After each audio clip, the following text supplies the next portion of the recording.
Now, with Man United back in action, it means a warm return to Ryon Scott-Douglas's turbocharged analysis. Now, we've already heard about how Kieran McKenna matched Ruben Amorim's unique style, but let's hear some more from the alternative takeaways from the Sunday. Ryan, what you got? Yeah, exactly that, Flex. I mean, we've seen the shots, we've seen the possession, the shots on target, all that low-hanging fruit. What I want to do is get some key takeaways of that match, and I'm going to delve into it right now. So we've got, first stat here, as you can see, the Premier League managers who have scored within the first 2 minutes of their first game. Is Ruben Amorim in good company?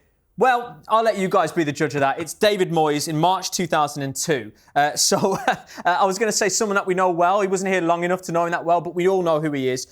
Flex, Ange, I don't know. I'll throw it to you, Flex. Is that a bad omen? That's the first question. No, it's never a bad omen to score in the first 2 minutes of your Man United debut as a head coach manager. We want goals. We want to start off with smiles. We want confidence, and goals breed confidence and help you win football matches. So I'm not buying into that now he started on that foot and matches a David Moyes record if I'm from March 2002, that he's now going to be, summoned to bad things. Yeah. But I don't know how you guys felt, but as soon as we scored after 1 minute 21, I was buzzing. Yeah. I'm not thinking, who's done this, and I'm excited. Yeah, exactly. The league was on its way. That first 2 minutes. 21 was coming, mate. Yeah, exactly. Ange, what do you think? Bad omen, or you think that's good sign? I mean, you don't really want to be lumped in with David Moyes, do you? But I think I don't think that we're going to go down the same route. I'm feeling positive. Good. Okay, with that being said, I will move you guys on to stat number 2, which is Man United have failed to win a Premier League game away to newly promoted opposition since a 4-1 loss at Watford in 2021. They've won their previous 9 away league matches against newly promoted sides. Now, look, I know what you're thinking. I'm thinking it when I read this. That's not good reading, okay? That is not good reading.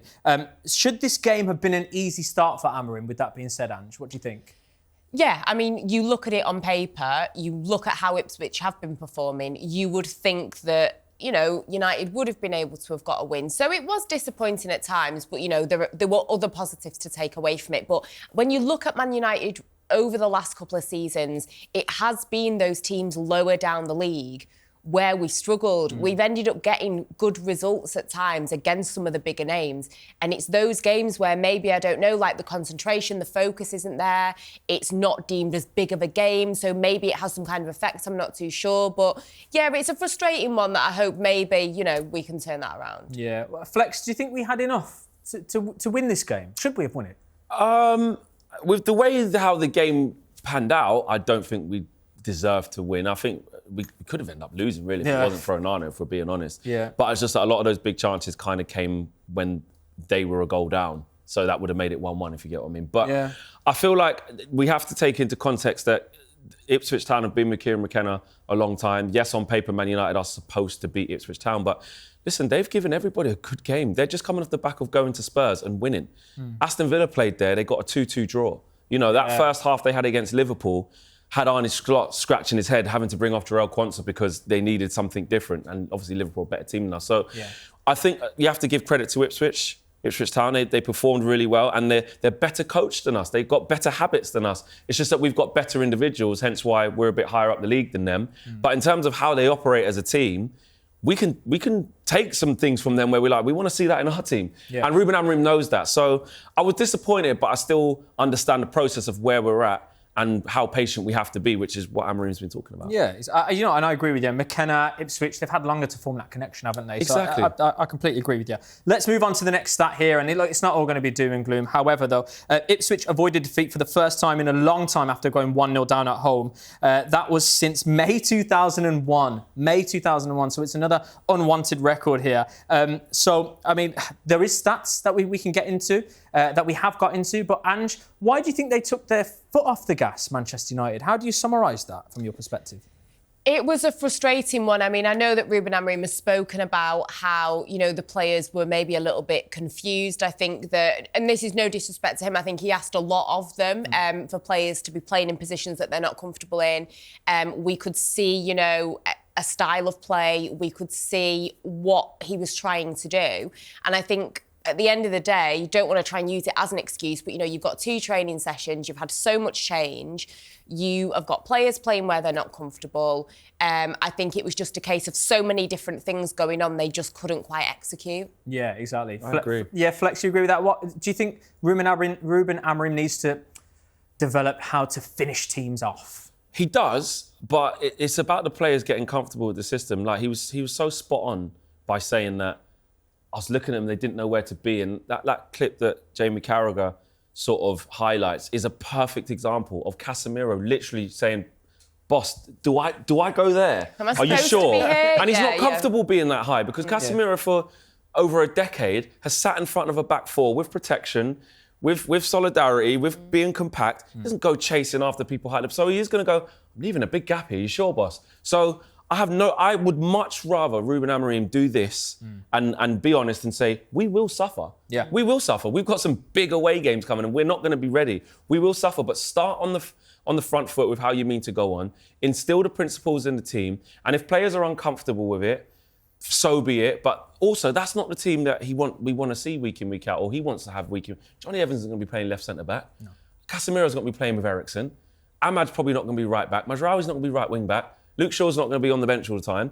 Hopefully, if he stays fit. So there's a lot to fix. So I just think that, of course, we want to finish teams off, but for the first game, and there's been 2 training sessions, and he's had to sort of rob Peter to pay Paul to get so many different people in different positions just to get the team out there. Yeah. I'm so calm about that. I'm so calm. With that being said, Flex, let's try and inject some positivity here because you can take some positive connotations from this start. Marcus Rashford has now scored under 6 managers for Manchester United. That is more than any other player. So we've got here Louis van Gaal, Mourinho, Ole Gunnar Solskjaer, Ralf Rangnick, Erik ten Hag, Ruben Amorim. There's a few things that I take from this, to be honest with you. Ange, I'm going to throw this one over to you, though. Is that a good thing that we've got a player that's played under these managers that's still scoring for the managers? And could it explain potentially why, there's so many systems that Marcus Rashford has had to adapt to? How do you look at that stat? I mean, I forgot about Ralf Rangnick when his name just popped up. Yeah, I was like, oh my God, throwback. that guy. Yeah. You know what? I've seen a lot of people still feeling quite negative about Marcus Rashford. I've been negative myself. I've even said, I don't really want Amorim. If Amorim sees a player in him, fair enough, but otherwise I don't want it to be a drawn-out process of him trying to get something out of him. My famous phrase, cut the cord. Yeah. However, after seeing that game, I don't understand how people were still being negative about Marcus Rashford because Ruben Amorim has got a goal out of him. Yeah, at the end of the day. Straight away. Yeah, he has got a goal out of him. I know people are talking about New York and all that rubbish. That as well, Amorim, nothing to do with him. That's the powers that. Yeah, that's the powers that be. He's a coach. That is Ineos's job. They should have been cracking the whip a little bit. They should have been a little bit harsher, maybe with the likes of Casemiro and Rashford, and said, you've got a new manager coming in, and I think it would have been better PR had they have cancelled their trips and come back. I think that would have actually looked like, we've got a new manager in, we want to be present. But whatever with that, I don't think that people deserve the stick that they got. But with Marcus Rashford, I think, what could this man do with him in 6 months? If he's managed to get a goal out of him in 2 training sessions, what could this man do with him? So for me, it's very exciting. And like you say, he's played under a lot of different managers. He's had a lot of different systems. Overall, he's managed to work it out. I mean, we know where he prefers to play. He's managed to work it out. But I think, if anything, I'm actually feeling slightly positive about Rashford for the first time in a long time. Oh, right. OK, so you're in Rashford's corner. And do you know what? I'm going to piggyback on what you've said there. Maybe, Flex, this is a tough question for you. It's got a sinister undertone to it. Is this Rashford's last chance under Amorim? Do you think this could be the last manager? And not even just at United. Like, it's the last chance to prove that you're going to be the player that we all expected you to be, and more importantly, the player we all want you to be. Yeah. He's running out of chances. He hasn't looked happy. I've been a big advocate for leaving the door slightly ajar because we've got a new head coach with brand new ideas, new system, etc., etc. But if he doesn't convince him, then I don't see where Marcus Rashford goes. And now I'm looking at this formation. He can't play left wing back for me. Not a chance. One of those inside 10 positions. We saw Garnacho struggle with it at times.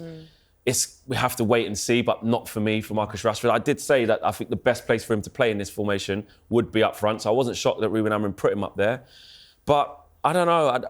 I agree that wasn't his worst game. Like, in terms of going forward, we had nothing. Yeah. After the goal, they didn't know how to attack collectively as a group. So I wouldn't put that all on Marcus. Yeah. And I saw a lot of the fans on talkSPORT, Harry was interviewing a few, and they were very, very scathing, some of those away fans, saying, get rid of him, you know, £5, I'd get, you know, this, that and the other. That's too far, innit? That's too far for me, but I understand that, like, the patience is wearing so thin with Marcus. Don't care about the Portland thing. Yeah. Like Ruben Amorim said, he said, they were told they can go anywhere for 5 days.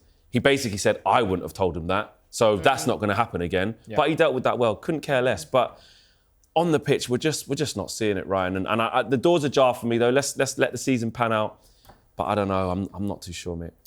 Yeah, no, I'm with you. And to finish this off, the last stat here is a bit of analysis from the game. And for me, the draw on this is the homework. So before this game, Ipswich had scored 3 goals from outside of the box. Make that 4 because, look, it has to be said, Hutchinson, that was an absolute banger. Credit where credit's due. We've said it, Ipswich played well, McKenna, fair enough. And Hutchinson, that was a fantastic strike. But that is now 4 goals from outside the box, second to only Forest and Manchester City. So the question is, Ange, why was he allowed to get that one off?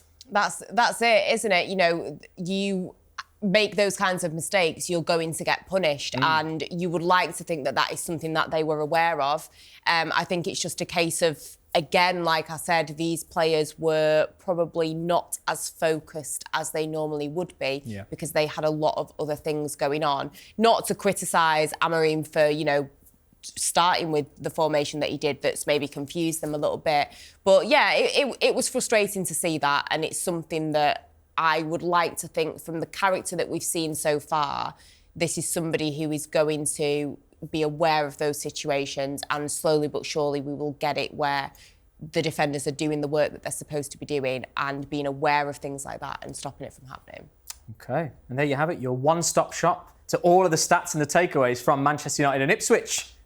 Always a pleasure, Ryan, you coming with the big stats. We always need to get a bigger picture as to what we've just seen. Next up, we're going to look ahead to Bodo Glimt and Everton.